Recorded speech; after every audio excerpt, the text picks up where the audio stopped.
그리고 하나님이 우리에게 먼저 예수를 알 수 있도록, 예수님을 믿을 수 있도록 은혜 베풀어 주신 것을 우리는 감사하면서 이번 성탄절에 내 안에 계신 예수 그리스도, 주님의 사랑, 이것이 이웃에게 흘러갈 수 있도록 그렇게 기도하고 사랑을 베풀 수 있는 그런 기회를 맞이하자 하는 것입니다. 이제 오늘 말씀은 마가복음 7장 9절에서 23절, 이 내용은 지난주에 마가복음 1장 1절에서 8절까지 내용의 연장입니다. 그래서 입술의 말과 그리고 마음으로 행함이 일치가 되어야 되는데 그러지 못한 것에 대해서 예수님이 외식하는 자들이라고 그렇게 말씀을 하셨습니다. 그러므로 여러분과 저도 혹시라도 이 시간에 외식하는 자가 아닌가 점검하고 절대로 외식자가 되지 말자 하는 말씀, 오늘 본문입니다. 그래서 전통과 하나님의 말씀을 혼돈하지 말고 우선순위를 바꿔버리지 말고 하나님이 말씀하신 그 계명, 그 계명을 제대로 이해하고 그 계명을 순종할 수 있는 여러분과 제가 되자는 것입니다. 이 세상에는 진짜 같은 가짜들이 참 많지요. 꽃은 가짜, 가화가 훨씬 더 아름답지요. 그러나 가화와 진짜의 구별은 뭐지요? 향기가 있느냐 없느냐. 향기가 없는 꽃은 아무리 눈으로 좋은 것 같아도 우리에게 진정한 정서를 맛볼 수 없음을 알 수가 있지 않습니까? 믿음도 마찬가지입니다. 믿음도 진짜 같은 믿음을 갖는 생활을 하는 사람이 보이는데 가짜들이 많아요. 예수님한테 지금 예수님께 와서 자기들이 진짜라고, 진짜 믿음을 가진 사람이라고 말한 사람들이 이 사람들이에요. 서기관과 바리새인들이 예수님, 왜 예수님 제자들은 손을 안 씻고 음식을 먹어요? 손 씻고 먹어야 우리의 전통에 맞는 건데 전통도 무시하고 그럽니까? 물었습니다. 예수님 그들의 마음을 모르셨어요? 아셨지 않습니까? 그래서 예수님께서 하시는 말씀이 이사야의 글을 인용해서 말씀하시는 것입니다. 이 백성이 입술로는 나를 존경하고 예배하고 형식적으로는 정확하게 시간도 지키고 다 하는데 마음은 나에게서 멀다. 그들에게서 마음은 하나님을 공경하고 예배하는 것이 아니라 자기 의를 드러내려고 하고 자기 만족을 맛보려고 하고 자기 이기심을 채우려고 하고 이것들이 외식이다. 이렇게 지적하신 것입니다.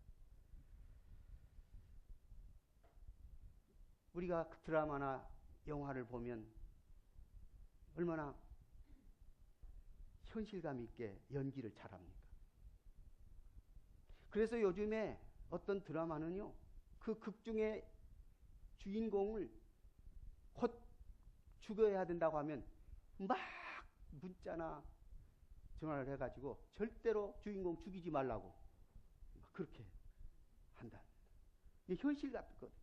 그 연기가 너무 현실 같고 그래서 그 연기의 거기에 내용하고 나하고 일치를 시켜가지고 몰입해가지고 그렇게 나가요. 그런데 막상 그 연기자는 그 현실과 동떨어진 성격도 많고 행동도 전혀 다르게 행동하는 사람, 연기자입니다. 오늘 우리의 신앙인들은 연기자가 되어서는 안 됩니다. 절대로 연기자가, 믿음에 있어서 연기자는 주님이 싫어합니다. 믿음에 있어서 연기자는 외식하는 자라고 예수님 말씀하시는 것입니다. 다시 말하면 신앙의 가짜가 되지 말라 그 말이죠. 오늘 이단들은 얼마나 신앙의 가짜들이 많습니까? 우리는 이만희 씨에 대해서 이 신천지가 얼마나 나쁜가를 한마디로 말하면 이만희 씨는 자기는 예수님의 영이 자기 안에 있다는 거예요. 그러니까 곧 자기는 예수님이다, 이런 표현이에요. 이런 엉터리 같은 주장을 사람들은 따라다녀요. 왜요? 가짜가 진짜 같거든. 그래서 이만희 씨가 총회장이고 뭐 만왕의 왕이고, 안 들어봤어요? 그 몇십만 명이 지금 한 다 포함하면 한 20만 명이 된다고 그래요, 이 신천지가. 그런데 처음에는 14만 4천 명을 모집한다. 그래서 14만 4천 명 제사장이 되어야 된다 하고 막 전도하게 했어요. 교회에 와서 성경 공부한다고 해서 데려갔어. 14만 4천이 지금 훌쩍 넘었어요. 그러니까 뭐라고 하냐면 진짜 14만 4천 명이 돼야 된다. 이 중에서도 가짜가 많다. 이런 식으로 또 말하는 거예요. 가짜들은요, 기가 막히게 진짜처럼 행세를 해요. 이만희 씨 따라다니는 사람들은 전부 다 이만희 씨는 안 죽는다고 그렇게 믿고 있어요. 왜요? 예수의 영이 그 안에 있으니까 안 죽는다는 거예요. 그러니까 자기들도 그 이만희 씨를 따라다니면 자기들도 안 죽는다고 이렇게 착각을 하고 있어요.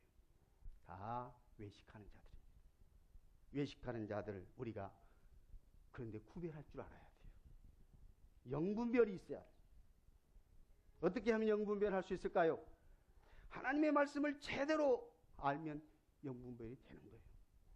그리고 성령께서 뭐라 하냐면 주의 영이 아니고는 예수를 주라고 부를 수가 없다, 믿을 수가 없다고 했어요. 오늘 우리가 예수님을 정말 제대로 믿는 사람들은 성령이 내 안에 계시기 때문에 가짜가 될 수가 없어요. 진짜. 그런데 많은 사람들은, 많은 이단들은 지금 가짜 행세를 하면서 진짜라 외치고 있는 것입니다. 여기서 장로들의 전통, 얼마나 그 전통이 처음에는 좋은 의도로 전통을 세워갔어요. 지난주에 말씀드렸잖아요. 자, 안식일을 거룩하게 지키자. 성경 10계명에 안식일을 기억하여 거룩하게 지킬지니라. 어떻게 하면 안식일을 기억하여 거룩하게 지킬 것인지 그걸 연구해서 만들어낸 것이 전통이라 그 말이죠. 그래서 안식일날 이렇게 하면 거룩하게 지킬 것 같다. 그래서 안식일날 거룩하게 지킬 수 있는 방법들을 연구해서 39가지를 규칙을 만들었다고 그랬죠. 안식일을 거룩하게 지키기 위해서 이렇게 하면 되겠다, 이렇게 하면 되겠다. 예를 든다면 안식일날은 2km 이상 경계선을 만들자. 그래서 2km 안에서 돌아다닐 수는 있어도 2km 이상 넘어가면 안식일을 거룩하게 지키는 것이 아닙니다. 누구 생각이에요? 사람 생각이죠. 자기들이 그렇게 생각해내는 거예요. 그러니까 의도는 좋아요. 우리가 안식일을 거룩하게 지키기 위해서 그렇게 했으면 좋겠다 하고 만들어냈어요. 그러면 그것을 그 의도를 가지고 그렇게 하면 좋은데, 문제는 어느 날 2.5km를 가버렸어요. 2.5km를 갔으면 계명 안식일을 기억하여 그날을 거룩하게 지키라는 것이 어겼습니까? 어기지 않았습니까? 어기거나 어기지 않았거나 그런 측면이 아니에요.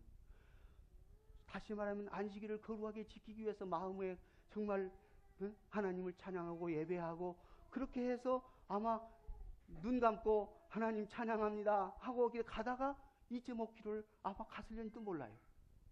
그러면 그 마음속은 하나님을 거룩하게 하고 하나님을 찬양하고 예배하는 마음으로 2.5, 다시 말하면 그들이 2kg인데 0.5kg를 더 갔어요. 500m를 더 갔어요.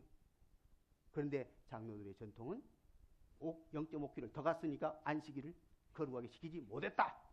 왜 더 갔냐? 이것이에요. 그러나 간 사람은 어때요? 내가 안식일을 거룩하게 지키지 않으려고 0.5kg를 더 간 것이 아니라 주님을 찬양하고 기뻐하고 감사하면서 0.5kg를 갔는지 1kg를 갔는지 모르는 상태에서 하나님을 찬양했어요. 바로 이거예요. 외식하는 사람들은 왜 정해놓은 것을 벗어나냐? 그런데 제자들과 예수님 어때요? 주님을 마음껏 찬양하는 그 마음이 얼마나 주님이 기뻐하시겠느냐? 그러니까 중요한 것은 우선순위요. 하나님의 계명이 첫째고, 그리고 사람이 만들어놓은 전통은 그 다음이요. 크기로 말하면 하나님의 계명이 100이라면 사람이 정해놓은 규칙은 1에 불과해요. 그런데 사람들은 이 1을 100으로 생각하고 이 100을 1으로 생각하는 이런 잘못을 범하고 있는 것이 이 전통이다. 그 말이에요. 그래서 이 사람들을 향해서 뭐라고요? 외식하는 사람이라고 그렇게 말씀한 거예요. 우리는 진짜를 진짜로 알고 믿어야지. 가짜를 진짜로 알고 믿는다거나 전통을 계명인 줄 알고 하나님의 말씀인 줄 알고 착각해서는 안 된다 말씀입니다. 자, 그래서 9절 잘 보세요. 자, 9절을 다시 한번 읽어보도록 하십시다. 자, 7장 9절입니다. 시작. 또 이르시되 너희가 너희 전통을 지키려고 하나님의 계명을 잘 저버리는도다. 아니, 어떻게 하나님의 계명을 저버리고 사람의 전통을 지키려고 하냐고 말이죠. 우선순위가 바꿔졌어요. 그래서 우선순위를 혼동하지 말자는 것입니다. 우선순위를 혼동하지 말자. 우리 속담에 이런 거 있죠. 바늘 허리에 끼어서 못 쓴다는 거죠. 바늘을 귀에다 끼워서 실을 귀에다 끼워야 바늘 구실을 하는 거지, 바늘 허리에다가 실을 묶어가지고 할 수 있어요? 안 돼. 그러면 우선순위가 뭐예요? 바늘을 뭐에다 먼저 끼워야 돼요? 귀에다가 먼저 끼워야 그 다음에 깁지요. 우선순위가 없이 허리라도 매면 되겠다. 틀려. 안 돼. 우선순위가 정확해야 돼. 모든 일에는 순서가 있고 그 순서에 따라야 그 일이 제대로 되는 것입니다. 하나님의 말씀과 사람의 전통을 혼돈해서는 안 될 것입니다. 거기에 예로서 이제 9절에서 10절에서 쭉 13절까지 쭉 내용을 보면 고르반이라는 말이 있잖아요. 이 말이 무슨 말이냐면 아버지나 어머니에게 효도를 해야 되는데, 공경해야 되는데 돈이 10원이 있다고 해봅시다. 그런데 이 10원을 부모에게다도 드려야 되고 하나님께도 드려야 된다고 하는 그런 부담감이 있을 수 있어요. 그런데 이것을 얼른 생각하기에 하나님 앞에 드렸다 하면 부모에게는 없으니까 하나님께 드렸으니까 안 드려도 되지 않겠느냐. 이 말이 바로 고르반이에요. 고르반, 그 말은 하나님께 드려졌다. 하나님께 드려졌으니 부모에게는 안 드려도 되고 소홀히 해도 되고 이것입니다. 그런데 성경은 부모에게 하나님께 드렸으니까 부모에게 안 드려도 된다는 말 성경에 있어요? 없습니다. 그러면 성경은 어떻게 되어 있죠? 자, 출애굽기를 보겠습니다. 출애굽기 20장 12절 여기 나옵니다. 출애굽기 20장 12절 말씀을 우리 한번 큰 소리로 읽어봅시다. 시작. 그리하면 내 하나님 여호와가 내게 준 땅에서 내 생명이 길리라. 자, 먼저 내 부모를 어떻게 했어요? 공경하라고 그랬습니다. 부모를 공경하라고 하는 데는 물론 말로도 하고 정성으로도 하고 뭐 일로도 하고 여러 가지, 그 중에 용돈이나 돈을 들여서 공경하기도 해야 되지 않겠어요? 부모를 공경하라. 그런데 여기 고르반 했으니까 부모에게 드릴 것 없다. 없어요, 부모님. 그러면 되겠느냐? 안 된다는 거예요. 자, 성경은 또 뭐라고 말한가 보세요. 출애굽기 21장을 보세요. 출애굽기 21장 자 15절 읽어보겠습니다. 시작. 자기 아버지나 어머니를 치는 자는 반드시 죽일지니라. 17절. 자기 아버지나 어머니를 저주하는 자는 반드시 죽일지니라. 오메요. 하나님의 말씀은 정확해요. 그런데 사람이 자꾸 자기 편리주의로 자기 생각대로 고르반 했으니까 부모에게는 안 드려도 되겠다. 착각하지 말자고 말이죠. 자기 부모나 하나님이나 똑같이 공경하는 것이 성경입니다. 그것이 하나님의 뜻입니다. 하나님 공경하고 부모 공경하고. 예수님은 하나님께서 모세를 통해서 명령하신 것을 분명하게 말씀하고 계신 것입니다. 그래서 바리새인들이 어떻게 가르치고 있는지 그들의 위선적인 행동을 정확하게 지적하는 말씀이 바로 이 내용을 인용하신 것입니다.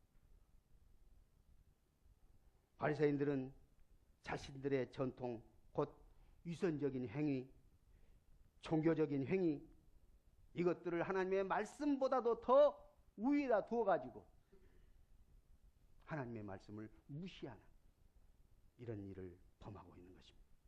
요즘에 거리에 중요한 사람들이 많이 지나다니는 곳에 종을 치고 구세군이 모금하는 운동을 하고 있잖아요.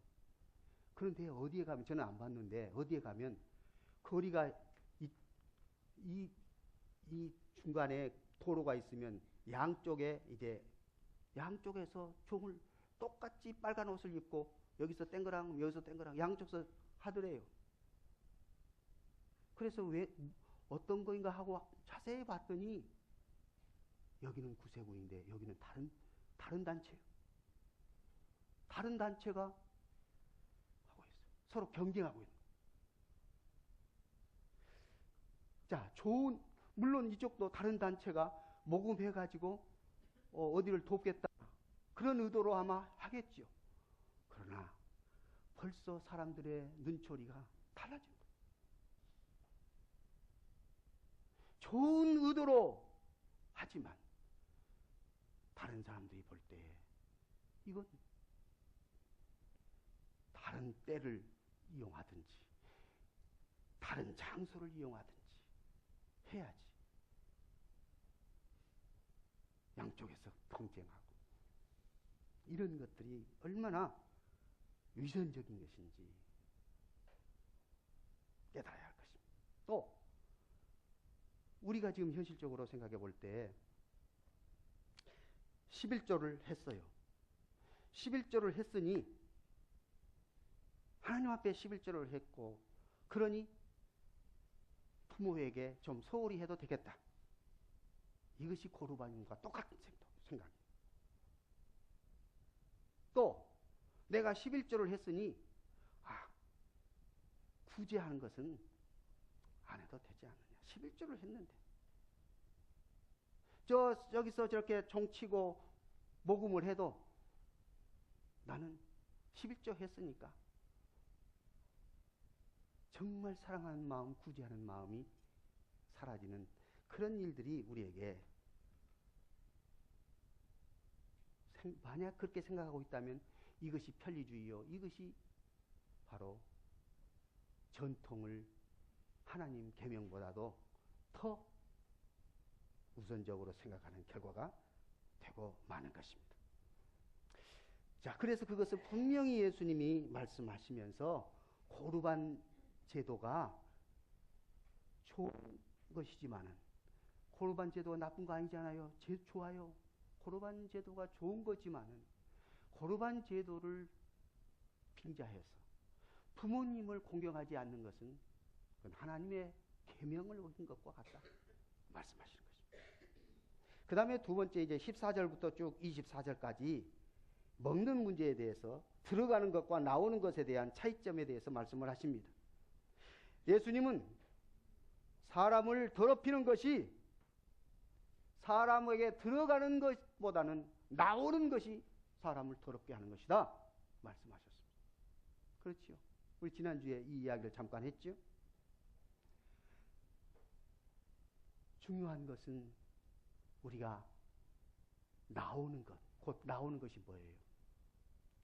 입에서 또 행동에서 곧 하나님이 기뻐하시지 아니하는 말, 하나님이 기뻐하시지 아니하는 행동, 이런 것들을 우리는 더 이상 내 안에 성령님이 계시고 주님이 나를 주관하시기 때문에 우리가 나가는 말은 격려하는 말, 세워주는 말, 살리는 말, 하나님께 영광 돌리는 말, 찬양으로 나와야지. 더러운 생각, 악한 생각, 뭡니까? 보세요. 뭐 13가지가 쭉 나오잖아요. 이런 것들이 우리에게 나오는 것이 바로 뭐라? 더러운 것이다. 이것들이 더러운 거예요. 오늘 여러분과 저의 삶 속에 이런 더러운 것들이 나올 속에 아직도 잔재적으로 있기는 해요. 그러나 이것들이 나와서 사람을 상처를 주고 괴롭히는 일은 하지 않아야지.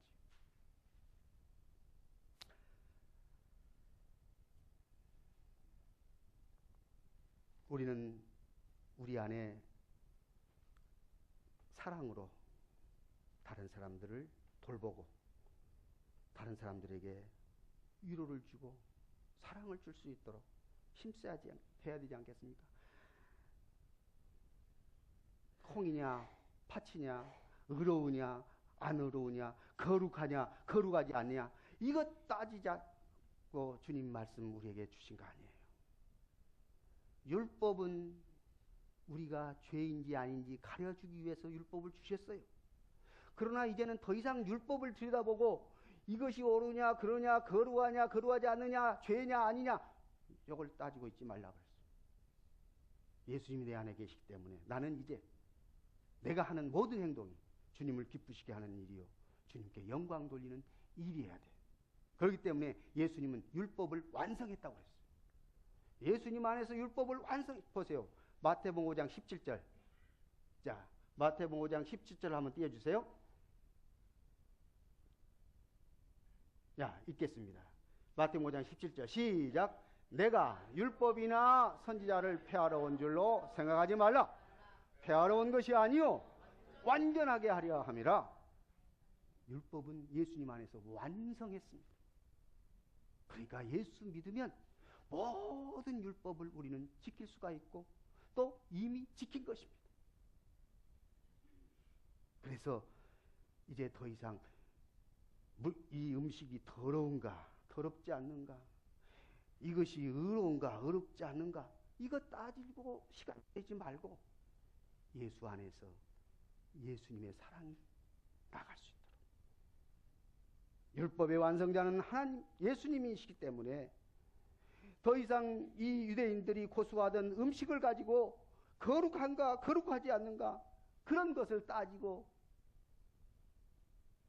서로 마음 상하고 시간 보내고 그렇게 하지 말자는 것입니다. 왜? 식물은 이미 예수 안에서 모든 식물은 다 깨끗해라. 우리가 먹을 수 있는 것은 다 깨끗하다. 자, 디모데후서 1장 4장입니다. 디모데후서 4장 1절에서 5절까지 쭉 말씀을 보겠습니다. 1절, 2절 넘어갑시다. 3절. 네, 3절부터 5절까지만 읽겠습니다. 시작. 때가 이르리니 사람이 바른 교훈을 받지 아니하며 귀가 가려워 자기 사욕을 따를 스승을 많이 두고 또 그 귀를 진리에서 돌이켜 허탄한 이야기를 따르리라. 그러나 너는 모든 일에 신중하여 고난을 받으며 전도자의 일을 하며 내 직무를 다하라. 아멘. 자, 우리는 이제 정말 주님의 말씀을 제대로 알고 말씀을 따라 살아가야지 세상적인 것 또 아니면 기타 어떤 것들을 내가 스승으로 삼고 주의 말씀을 벗어나는 그런 일들을 더 이상 해서는 안 되는 것입니다. 이제 우리에게 나온 것이 더럽다는 것을 생각하고 우리는 예수 안에서 진실함을 말하고 예수 안에서 참됨을 말해서 우리 하나님께 영광 돌릴 수 있는 우리 모두가 되어질 수 있기를 주 예수 이름으로 축복합니다. 그 다음 마지막에 이제 우리의 삶은 정말 예수 안에서 정결한 삶을 살기를 힘써야 할 것입니다. 하나님의 교훈은 하나님께서 자기 백성을 정말 깨끗하고 거룩하고 풍성한 삶을 살기를 원하고 계신다는 사실을 기억하면서 성령이 나를 붙들어 성령의 열매 맺게 하시고 성령의 열매 가운데 맨 마지막이 뭐라고요? 절제. 절제.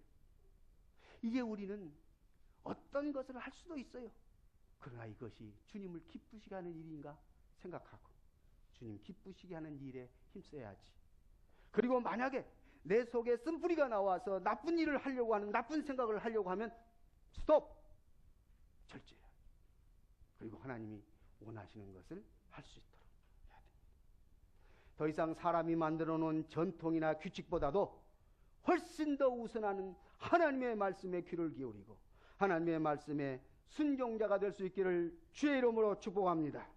어떻게 가능할 수 있을까요? 내 마음을 늘 살펴야 돼. 항상 살피고 주님이 정결한 마음을 나에게 허락하신 것을 믿어야 돼요. 그래서 순종의 삶을 자 다윗은 뭐라고 했는가 보세요. 시편 51편 10절이에요. 왜 힘들어요? 예, 좀만 참으세요. 자, 시편 51편 10절입니다. 시작.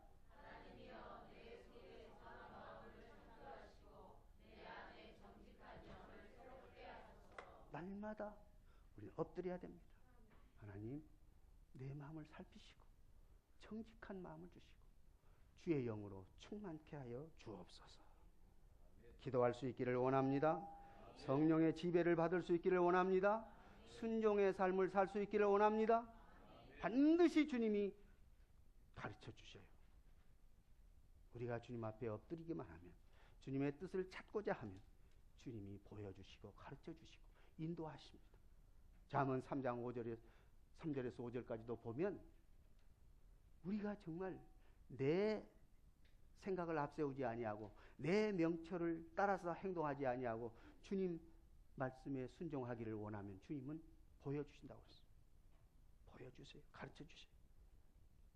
그래서 다윗이 한 기도처럼 우리도 하나님 앞에 날마다 내 속에 정한 마음을 창조하시고 내 안에 정직한 영을 새롭게 하소서. 다 같이 기도할 수 있기를 원합니다. 이제 마지막으로 로마서 12장 1절 2절 읽고 마치도록 하십시다. 우리가 어떻게 해야 주님이 기뻐하시는 삶을 살까? 어떻게 해야 사람의 전통보다도 하나님의 말씀에 더 우선순위를 두고 귀를 기울이며 살까? 우리 몸이 하나님께 온전히 헌신 드려지는 내 몸인 것을 확인하면 되겠습니다. 자, 1절 2절 시작. 그러므로 형제들아 내가 하나님의 모든 자비하심으로 너희를 권하노니 너희 몸을 하나님이 기뻐하시는 거룩한 산 제물로 드리라. 이는 너희가 드릴 영적 예배니라. 너희는 이 세대를 본받지 말고 마음을 새롭게 함으로 변화를 받아 하나님의 선하시고 기뻐하시고 온전하신 뜻이 무엇인지 분별하도록 하라. 아멘. 기도하겠습니다. 하나님, 사람의 전통을 하나님의 말씀보다도 우선순위에 두고자 하는 사람들의 생각에 우리도 동조하는 것이 아니고, 우리는 하나님의 말씀에 절대 권위를 두고 하나님께서 우리에게 오늘도 성령을 통해서 말씀하시는 것을 귀를 기울이고 주의 음성 듣고 주의 말씀대로 행하며 순종하며 살게 하여 주옵소서. 하나님, 오늘 또 우리의 마음을 주님을 사랑하는 마음, 주님을 경외하는 마음, 주님과 함께 살고자 힘쓰는 주의 거룩한 백성들의 마음을 살피시고 성령으로 충만케 하여 주옵소서. 성령의 지배와 인도를 받으며 살게 하여 주옵소서. 우리 주 예수 이름으로 기도하옵나이다. 아멘. 374장입니다. 일어나서